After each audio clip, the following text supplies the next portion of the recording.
Hey, Safety Man here. I want to give officers the ability to beat Corona on the beat. We always do cover contact when we go to any call. And we always triage every call at the supervisory level every time.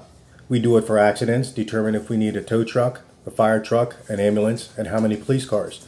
So we're going to triage every call for service that we get. And our goal is cover contact.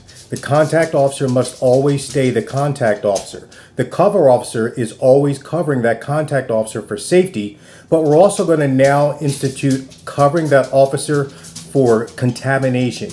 We want to make sure that officer is using proper PPE if he or she has to. We want to make sure that that officer is practicing appropriate social distance, 6 feet, that reactionary gap that we've been training for. That contact officer is going to be solely focused on making sure that he or she is safe, getting the call handled in an appropriate, timely fashion. An appropriate, timely fashion.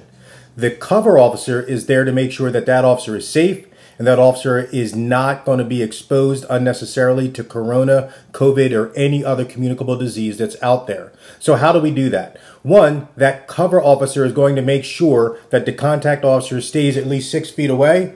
If we can get the party to come outside into fresh air and talk to us there, that's good. If we can triage on the way to a call or when we get to a call with fire and EMS and determine who needs to go in and what level of PPE they need to wear, have those answers already fashioned before we start entering the call for service.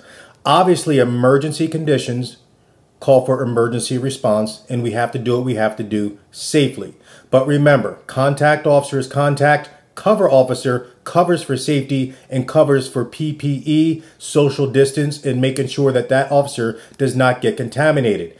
The cover officer's final job, when the contact officer comes out of the call, the cover officer has to immediately stop the contact officer and then decon, whether it be hand sanitizer or soap and water, or somewhere we're going to wash that officer. If it has to be removing gloves, if it has to be removing a respirator, N95 or something different, that cover officer has to make sure that they stop the action, get involved and say cover, cover, decon, decon, and get that officer focused on deconning himself so he does not be exposed.